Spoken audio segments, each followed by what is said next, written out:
ख़वातीन और हज़रात को स्वीडन के दारुल हुकूमत स्टॉकहोम से आरफ किसाना का सलाम पहुँचे। आज का व्लॉग एक मरतबा फिर जो है वो इमिग्रेशन कवानीन के हवाले से है। ख़ुसूसन हाल ही में हुकूमत ने जो फैमिली को यहाँ बुलाने के हवाले से जो नई तजावीज़ दी हैं, जो 1 जनवरी 2027 से नाफिज होनी है, जिसमें फैमिली मेम्बर्स को बुलाने के लिए नई शराइत जो है वो आयद की जा रही हैं। तो इस हवाले से आपने वो व्लॉग देखा और इस पर बहुत ज़्यादा सवालात आए। और इसमें कुछ सवाल ये थे कि यहाँ पे किसी को अगर बुलाना है, या इस वक्त जो मौजूदा कानून है, तो एक शख्स के लिए कम से कम कितने स्वीडिश क्राउन जो है उनके पास होने चाहिए, घर के अखराजात जो किराया वगैरह निकाल के, और जो खुद कफालत की शर्त है वो इस वक्त क्या है, और नए कानून के बाद कैसे होगी। तो आज का व्लॉग, जो मेरा पिछला व्लॉग था फैमिली इमिग्रेशन के हवाले से, फैमिली रीयूनियन के हवाले से, ख़ानदान के अफराद को स्वीडन में बुलाने के हवाले से, ये समझे कि उसी के हवाले से मज़ीद जो है वो तफसील है। और इसमें वो तमाम ग्रुप्स शामिल हैं जो स्वीडन अपनी फैमिलीज़ को बुलाते हैं, खा वो स्वीडिश सिटीज़न है, खा उनके पास परमानेंट रेजिडेंस है, वो वर्क परमिट पे आए हैं, या वो दूसरे यूरोपीय ममालिक से आए हैं, या स्टूडेंट के तौर पे आए हैं। तो सब के सब जो है वो ये जो शर्त है, जो खुद कफालत की, सेल्फ सफिशेंसी रिक्वायरमेंट्स, तो ये उन सब के लिए जो है वो एक जैसी हैं।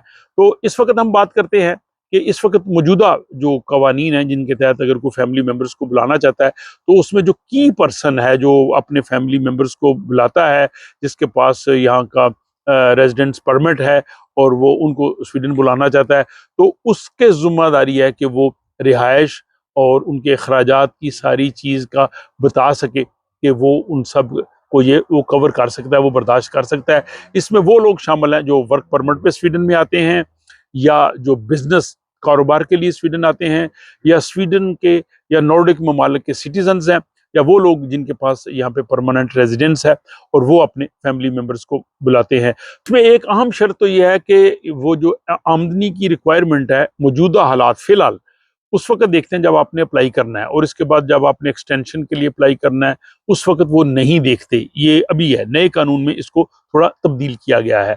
तो अगर हम देखें जो की पर्सन है जिसने अपने फैमिली मेम्बर्स को यहाँ पे बुलाना है, तो उसकी जिम्मेदारी है उनके अखराजात, घर और बाकी रिक्वायरमेंट सबको देखना।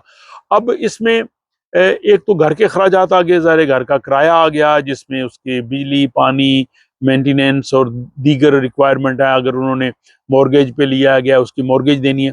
ये अखराजात जो है ये अलग से हैं, ये आप आसानी से कैलकुलेट हर फैमिली कर सकती है कि उनके अखराजात कितने होंगे। एक तो ये हो गया। इन अखराजात के अलावा जो लिविंग एक्सपेंसेस हैं, यानी एक शख्स को एक महीने में बाकी, फॉर एग्जाम्पल उसने जो कपड़े लेने हैं, ट्रैवल करना है, या उसकी जो ज़ाती ज़रूरियात है, उसकी जो इस वक्त शराइत है, रिक्वायरमेंट है, वो इस तरह से है कि एक जो बालिग शख्स है, जो अडल्ट है, उसके लिए ये महीने के 6,186 स्वीडिश क्रोन होने चाहिए। जैसे मैंने कहा कि किराया, मकान वगैरह दीगर चीज़ें निकालने के बाद।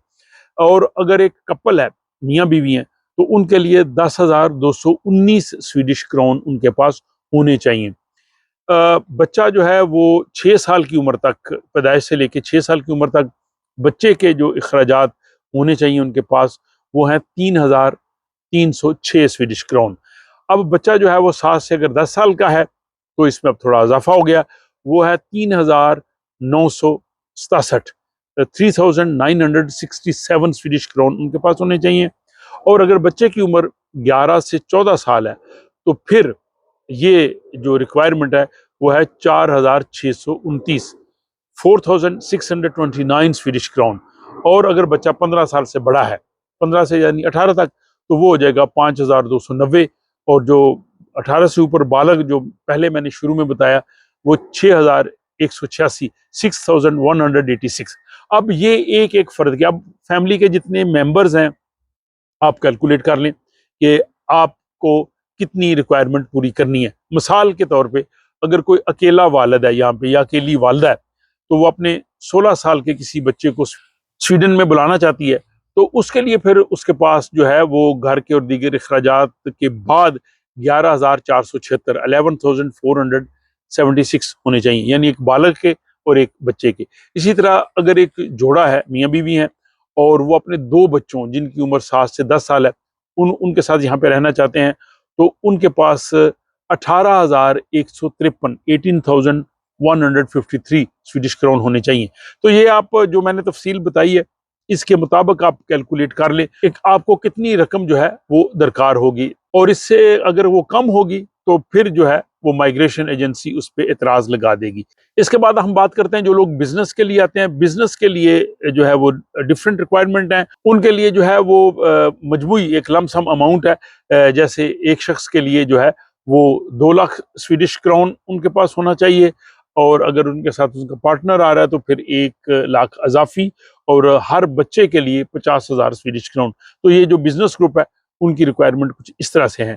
अब ये है फिलहाल। अब जो नई तजावीज़ आ रही हैं जो मुमकिन तौर पे 1 जनवरी 2027 यानी 1 जनवरी 2027 से वो नाफिज होंगी, उनमें बाकी जो ग्रुप हैं वो उनको भी शामिल कर लिया गया जो पहले नहीं थे। मसलन रिसर्चर जो यहाँ पे रिसर्च करने के लिए आते हैं, या वो लोग जो यूरोपीय ममालिक से यहाँ स्वीडन आते हैं जिनके पास लॉन्ग टर्म रेजिडेंस है, तो उनके लिए भी अब इन शराइत को पूरा करना ज़रूरी होगा।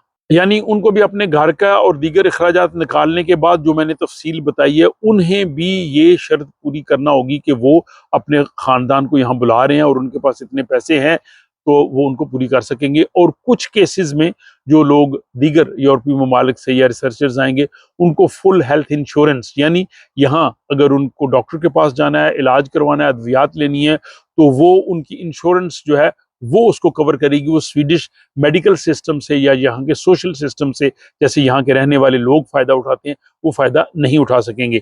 अब इसमें एक अहम तब्दीली आई है जो मैंने पिछले व्लॉग में भी बताया। पहले तो ये था कि जो की पर्सन है जो यहाँ पे बुला रहा है उसकी सिर्फ आमदनी होनी चाहिए, लेकिन अब अगर घर के बाकी अफराद भी कमा रहे हैं, उनकी भी आमदनी है, तो वो भी उसमें शामिल कर ली जाएगी। तो इस तरह से एक तरह से फ़ायदा है कि अगर किसी एक शख्स की जो की पर्सन है, मेन पर्सन जो बुला रहा है, अगर उसकी इतनी ज़्यादा आमदनी नहीं है, तो घर के दीगर अफराद भी अगर उसके साथ शामिल हो जाएंगे तो ये बहुत सी फैमिलीज़ को इस हवाले से काफ़ी फ़ायदा होगा। लेकिन दूसरी इसमें शर्त है कि पहले ये था कि आपने सिर्फ एक दफ़ा शर्त पूरी करनी जब अप्लाई करना है, और जब रिन्यू वगैरह कराना है उस वक्त ज़रूरी नहीं होगा। लेकिन अब जब भी वो एप्लीकेशन रिन्यू कराएंगे या वर्क परमिट रिन्यू कराएंगे, तो उस वक्त आपको ये फिर माली जो शर्त है खुद कफालत की, इसको पूरा करना होगा। तो ये मुख्तसरन ये समझ लीजिए कि स्वीडन में फैमिली इमिग्रेशन के कवानीन को सख्त किया जा रहा है, और ख़ुसूसन जो माली खुद कफालत की शर्त है। तो जो लोग अपने ख़ानदानों को स्वीडन में बुलाना चाहते हैं, तो वो इस विला की रोशनी में अपना जायज़ा ले लें, ताकि उनको बुलाने में, प्लानिंग करने में, मनसूबाबंदी करने में आसानी होगी। तो मेरा ख्याल है कि बहुत से जो सवालात पिछले व्लॉग के बाद आए थे वो मैंने बता दिए, कौन कौन से लोग इसमें आते हैं, कौन कौन सी शराइत हैं। अक्सर अहबाब जो है वो व्लॉग शायद पूरा नहीं सुनते और फिर वो सवाल कर देते हैं, हालांकि मैंने व्लॉग में तफसील से बात कर दी होती है। अगर आपको एक दफ़ा समझ नहीं आए तो इसको दोबारा सुन लें, मैं और उसमें आपको सूरत हाल जो है मुकम्मल तौर पे वाज़ेह हो जाएगी। अपनी राय कमेंट बॉक्स में ज़रूर लिखिएगा, और अगले व्लॉग तक के लिए मुझे इजाज़त दें।